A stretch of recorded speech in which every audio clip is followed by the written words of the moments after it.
180 AD, 50,000 screaming spectators pack the Roman Colosseum. Gladiators spill blood on the sand, lions tear into prisoners. Emperor Commodus himself prepares to join. It's the greatest spectacle in the ancient world. But let's change one thing. In the tunnels beneath the arena floor is something no one has ever seen.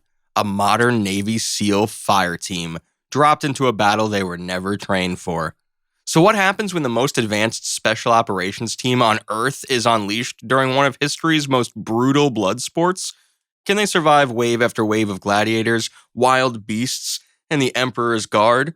Or is it just one team against an empire? First, let's look at what exactly we just dropped into the 1st century.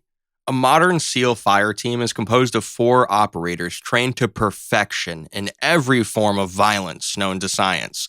They can run a mile and a half in under 10 minutes while carrying 40 kilograms or almost 90 pounds of gear, shoot a penny from 300 meters away, and coordinate attacks using encrypted radios. And keep in mind, radio equals telepathy to Romans watching 16 centuries before Benjamin Franklin would fly his kite. Each SEAL carries an M4A1 carbine, a selective fire rifle that shoots up to 950 5.56mm rounds per minute on full auto. One SEAL gets a fully automatic Mk-48 machine gun that carries 100 7.62mm NATO rounds in a single mag. Each one also carries a 9mm sidearm for when things get too close for comfort, plus combat knives, 2 to 3 fragmentation grenades, and one gets a 40mm grenade launcher attached to his rifle. All of this is packaged behind modern ballistic vests with ceramic trauma plates designed to stop bullets traveling 3 times the speed of sound. Even their helmets are Kevlar, strong enough to stop a bullet. They've got night vision goggles, tactical gloves, eye protection, and boots, plus tourniquets, bandages, and enough morphine to walk off a grenade blast. Against them stands the pride of Rome's killing floor, professional gladiators who've turned stabbing into an art form. Mormillos with massive shields and short swords, Retiari dancing with nets and tridents, Thracians with curved swords designed to get around shields and into organs. They aren't just criminals forced to fight. Many are trained killers who've survived dozens of these battles. Dawn breaks as the SEAL team emerges onto the sand. First is a warm-up, a venatio, or beast hunt. 2 starved African lions are released, expecting to feast on lightly armed humans. The crowd goes wild as the SEALs spread into a defensive semicircle, rifles up. The first lion charges, and at 30 meters, a SEAL squeezes his trigger twice, dropping the lion mid-leap. The second lion hesitates. It just witnessed the very first gunshot 9 centuries too soon. Another SEAL steps forward and puts 3 rounds in center mass, turning the king of beasts into a rug. The SEALs expended 5 rounds and walked away without breaking a sweat. The crowd falls silent. Spectators wonder if the SEALs are gods. Others suspect witchcraft.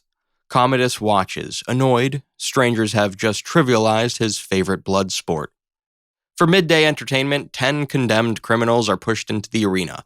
They're given swords, clubs, and a few shields and promised freedom if they kill the outsiders. It's a lie, but desperate men will believe anything.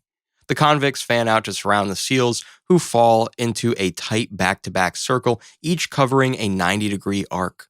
This is called a defensive perimeter, and the arena is about to be called a kill box. The attackers close in, and at 20 meters, the SEALs open semi-automatic fire, intentionally placing each shot to conserve ammo.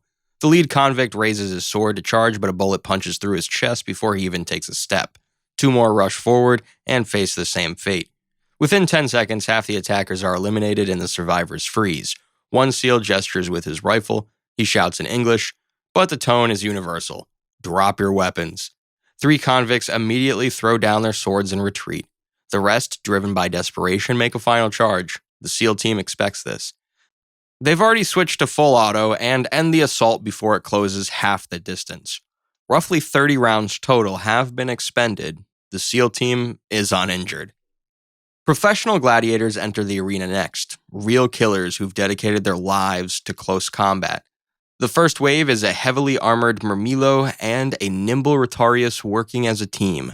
The Rotarius casts a net while his partner charges. At 40 meters, the Rotarius, wearing nothing but a loincloth, takes 2 rounds to the chest and drops instantly. The Mamilo's large shield actually deflects the first shot, surprising everyone, including the seal who fired it, so the seal switches to full auto and switches a line from the gladiator's legs to his head. The man crashes in the sand 10 meters away. Another 4 gladiators and an archer enter immediately. The seals prioritize the ranged threat first, and a 5.56 round hits the bowman square in the chest before he draws back his first arrow. The remaining 4 charge from multiple angles, hoping to surround the super soldiers. A seal pulls the pin on a fragmentation grenade and lobs it into the 2 gladiators approaching from his left.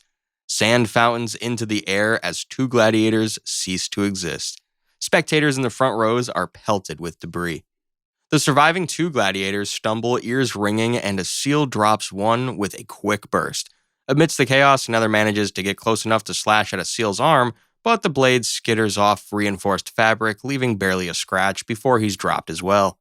The final wave sees 2 champions, including a provocateur in full armor who uses cover and advances in zigzags, trying to be smart. Accounting for the heavy armor, a seal fires a 40mm grenade from an underbarrel launcher that gets the seals one step closer to winning. Meanwhile, the last champion actually reaches the seals in a desperate charge and manages to thrust his sword at his unarmored leg. The seal rifle butts him in the face while his teammate double taps the gladiator from the side. One seal has an open wound on his calf. It's painful but manageable after field dressing. The SEAL team is out 100 rounds and 2 grenades. Still, plenty left, but they're starting to feel the heat, and 90 pounds of gear isn't getting any easier to carry. Commodus orders a full military spectacle, 20 infantry in formation, 2 war chariots with archers and cavalry. The SEALs fall back for cover and prepare for war as the gates open. The enemy advances in a pincer movement, but the SEAL team has already acted, and 2 fragmentation grenades are in their tight formation. Twin explosions scythe through the ranks, and 12 men are down instantly. Limbs are scattered across the arena. The SEALs switch to rapid fire, dropping soldiers as fast as they can. A chariot thunders in, and the archer manages to put an arrow into a SEAL's shoulder joint, one of the few gaps in their armor. It's the first serious wound. The injured SEAL switches to one-handed shooting while his team concentrates fire on the chariot. The horses go down and bring the chariot with them. The second chariot meets the same fate. When the smoke clears, the SEALs are the only ones standing, but they're hurting, and everyone's exhausted. By this point, the SEAL team is down to about 60 rounds each. Sensing their weakness, Emperor Commodus himself enters the arena accompanied by 10 Praetorian guards. The crowd holds its breath. The SEALs each have 1 rifle magazine and a couple of pistol mags. Without hesitation, they form up one last time, back to back, ready to go down swinging. Commodus taunts them in Latin, attempting to make their fall a spectacle, and the SEAL responds with a burst of automatic fire. 2 Praetorians absorb the bullets meant for their emperor. 1 round grazes Commodus's arm, and the crowd gasps. Commodus screams at his guards, who launch their heavy javelins.